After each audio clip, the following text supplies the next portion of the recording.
Hello, America. My name is Dirk Harkins, your host of I Got Your Six, People Helping People, where normally I would talk to ordinary people who do extraordinary things, but nobody would talk to me this week, so I'm on here by myself.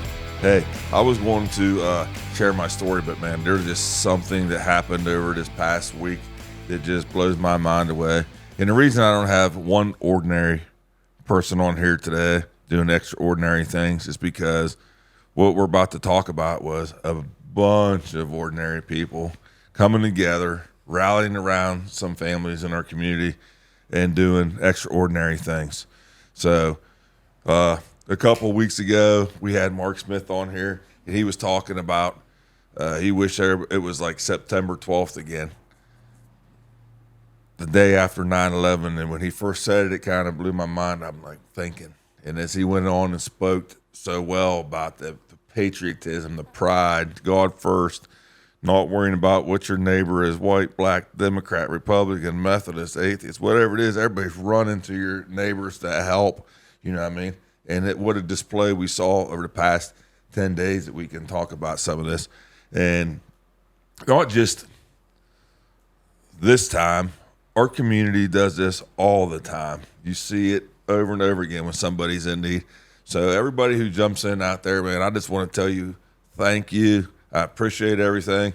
The families who were affected by these fires, the 5 families that we all did this fundraising for, greatly appreciated. It's overwhelming to be able to be a part of it and to be part of this community. Sometimes you just take for granted that there are people out there who care and take their shirt right off their back, you know? That's one of the best things about a small community like here in Harrison County. We talked about this a little bit ago also, like, you know, everybody knows you. Everybody's got nicknames for each other. Everybody's so tight-knit. And another one of the great things is, everybody's always got your back. Everybody's got your six. And that's really cool to see a community rallying around people to help them out. Yeah. Talk about nicknames for everybody. The small little community, I'm the commander down at Dean American Legion, and there'll be guys, I'll be out somewhere, and they'll say, hey, do you know this fella? And they'll tell me their first and last name. I'm like, nope. They'll say their nickname. Oh, how about Blub? Oh, yeah, I know, Frank. You know, because everybody's got a nickname. Yeah. They don't. I was going to move to Adena, but they wanted me to change my last name to Harkinski, so I just stay on the outskirts of Adena and the Caddis Corporation limits, so I don't have to change my name. But anyhow, man, like 10 days before the event, we sat in the back room at the Dean American Legion. We talked about rallying around these 5 families who were affected by the fires. You know, there was one that was there were some fatalities, and that's just devastating. So no matter what we could do to raise for them, you would think there's not enough that we could do for that family would ever take that pain away. Just keep them in your thoughts and prayers out there. Continue thoughts and prayers, because what a grateful and appreciative family everybody was. But we sat in the back room, and that night during the meeting, I was discussing this with everybody, and what they decided to do at that point in time was give everybody $3,500, and then that way they could have, there's an immediate need obviously right now, so then we would have the fundraiser on Saturday. So through that week we did that. That was like $17,500 that we had passed out between those families. And then that Saturday we did a spaghetti dinner down at the Dean of Legion, and Operation Veteran Payback, Veterans First Responders Jamboree jumped in there with them, and everybody, the auxiliary, the sons, the regulars, everybody just jumps in every time we have one of those events. I just go down there, like I said before, I'm just kind of like the gopher. They just say, Dirk, go here, go there, get out of my way. You're in my way again. So I just kind of try to help what I can. But I appreciate all that. But that day, Saturday, we was able to raise over $10,000. My cousin Richard, he hand forged his knives, Cross Creek Forge and Leather, and then he hand stitches the leather. He had 3 knives that he donated that we tipped off, and then we bought a 4th one for a bonus prize.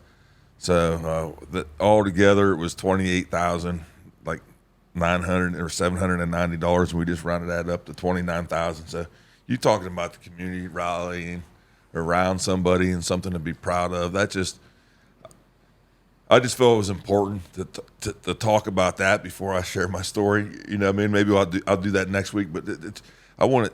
You talk about people helping people. The name of this podcast. There was 2 young girls, Madison and Brinley, granddaughters of 2 good friends of mine, Alex and Becky Rogers, are granddaughters. They're 13 and 11, and they saw a video that we put out about this. And you know what they did? They talked amongst each other and went out and told their mom, we want to take all of our Christmas money and buy something for those families. We want to go put some baskets together. We want to take some of our clothes to the girls who were affected by these fires. Whatever we can do. They just wanted to, they put a 13 and 11-year-old automatically put somebody else's needs above their own. So when you see those kind of things, you got to recognize them. You know what I mean? Well, 13 and 11-year-olds, I know this because I was 13 and I was 11 at one point in time, and those young people are impressionable, and they're very much a product of what they are exposed to. Yeah.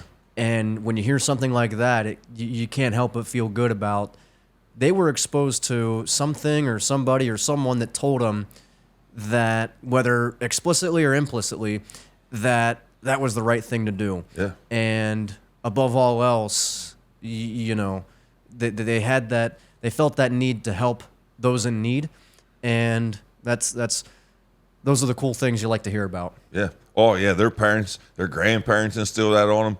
Their mother instills that on them. They come out to our veterans and first responders jamboree the second Saturday of September that we have that event then they help out. They just love to help the veterans and first responders. One of the things that their grandpa says, if not us, then who? So that's it.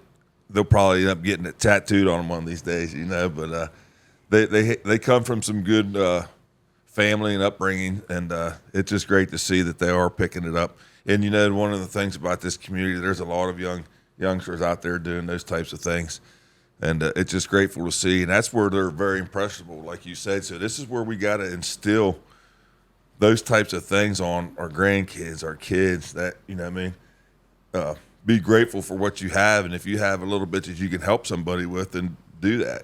That's what you see in there. There's times where we've done things that I've seen a little old lady. One time, this is how people work in our community. We were doing one of the events, not event, but when there was a hurricane down in Tennessee, North Carolina, that Hurricane Ian. Okay. That was Ian, right? It devastated Swannanoa down there. And we went down there with 2 57-foot trailers, tractor trailers full of stuff to pass out. And that was another thing. You talking about people helping people, we could talk about that. It was a pretty cool event. Devastating, but just to see the people rallying around where it was needed. Because there were some areas of Appalachia, you talk North Carolina, this was about a year and a half ago, correct? Yeah. You talk about vast portions of Appalachia that were greatly affected by that, and there were many folks in need. And to see, I think you talk about, I don't know if patriotism is the right word, but there was definitely a widespread sense that there were a ton of folks that were willing to help out when folks needed it the most. Oh, yeah. There was definitely, honestly, down there in that situation, if it wasn't for people helping people, they wouldn't have had no help down there. That's right, yeah. There was no, I don't care what anybody says, we had boots on the ground. There was no FEMA down there. We didn't see none of that stuff going on down there.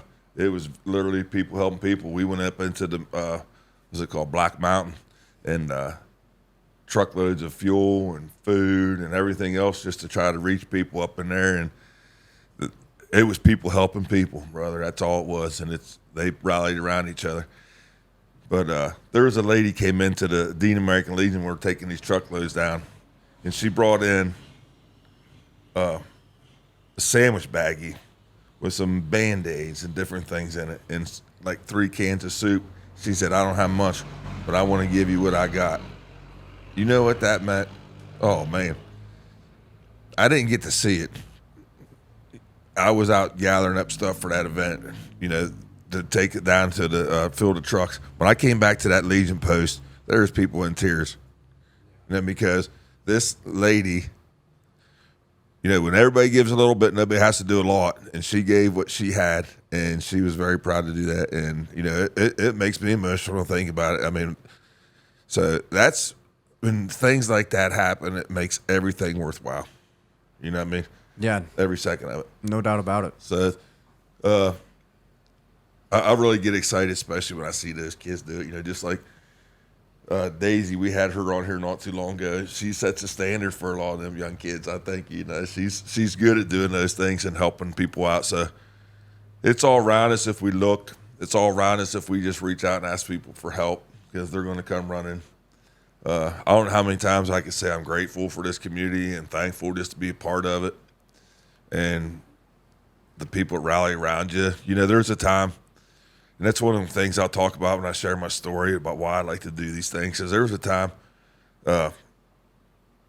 when I was at my worst, man. I was in the worst, thinking suicide might be my best option, and just try and drink every bottle of Jaeger bomb that was ever made, and just being a blooming idiot, you know what I mean? And then when I found myself where I really needed some help, it wasn't just the veteran organization around here. It wasn't just a group of veterans that helped me. It was the entire community. It was people helping people. Because you think I could have went to Texas to get this treatment that I needed. That time I needed to kind of look myself in the mirror, give myself a good self-evaluation and say, hey, time to get your head out of your backside and start doing some soul searching in yourself and be a better version of yourself, and be a better father, be a better husband, be a better everything. So, but if it wasn't for the people rallying around me, raffling off pistols and donating money and stuff, I would have never had the finances to go to Texas to do that. So that's part of the reason I really like to give back to the community. I've always liked to do that anyhow. I've seen my family do it my whole life, and it's just part of what we're called to do. But I just thought it was an amazing event, to be able to help those folks out. And I hope that it never has to happen again. But we have a storage building across the street there at the Legion that we're even going to start putting stuff together just in case it happens, so we don't have to, there's no rush to go get things that people have something they can come judge-free get it. Yeah, you were telling me about this idea not long ago of setting something up where there's a storage unit and it's just always almost like it's on call, right? If something devastating were to happen, you would have community investment in something, in resources that would be able to help people out in a time of need. And I think that's brilliant. And I think that's one of the best ways a community can give back to its fellow community members. Yeah. We're going to have it just like a store. You're going to have your women's section here, and you have it's totes with the sizes on them, your men's, your kids. We already have some furniture and some appliances and stuff like that that's being donated. So tomorrow we're going to be picking a couple things up a lady had donated. So I hope it warms up before tomorrow. Yeah, it's it's cold. Yeah, I think it's supposed to be 11, so that'll be a warm up for tomorrow. Oh yeah, it might be time for t-shirts. If it's 11 degrees, that's hot compared to what we've had, right? Sunscreen. Oh man. But basically, I just wanted to make sure that we touched on that and let everybody in the community know what they did. Not only did that same day that we had our event, the Chateau Bleu, I'm not sure if I'm pronouncing it right, they had a big breakfast for them, a pancake breakfast. Yeah. And man, I saw that spread that they had on there. It looked amazing. But if you've never had a breakfast at that place, you don't know what you're missing. Yeah, I have had a couple there. It's awesome. Yeah, they do have good food. Todd, and the soup and stuff that they do over there is amazing. We'll have to talk afterwards about who cooked the breakfast, because if it's the same one that I think that cooked the breakfast I had there, you talk about phenomenal. Yeah. Phenomenal cook, phenomenal person overall. It was. I had a good time. Yeah. Well, you might have another chance to get over there. They're doing I don't know the exact date, but you can go online. I see flyers all over the place. They're doing a quarter auction for the Tucker family coming up. 100% of the proceeds go to them, the family in Smithfield. It's a quarter auction, and they're doing some other things, and I'm sure they're going to have some more good food. You got to go over there, and if you want to help support that, you can. So, there's so many people rallied around them, and then you get to talk to the families when we're presenting them with what we got, and they're sharing stories about the generosity, and there's so many people out there who just jumped in right from the initial start that people don't even know about, and I just want those people out there to know that these families are grateful and appreciative, and I've been there, so I understand. I've never had a fire in my house, but I'm appreciative for somebody to help me out. But I just thought I would like to bring some enlightenment to that, since this is people helping people, and let everybody know what we raised. I think that's what a lot of people would like to know. So, man, I'm just so proud and just privileged to be in this community. This is going to be a quick one tonight. We had some technical difficulties in here earlier, so we're working through some things. But hey, man, we got her done, and I'm very grateful for the community once again. Just thank you so much for what you do and what you will continue to do. I love working with you all. With that being said, God loves you. I got your 6. Till the next time.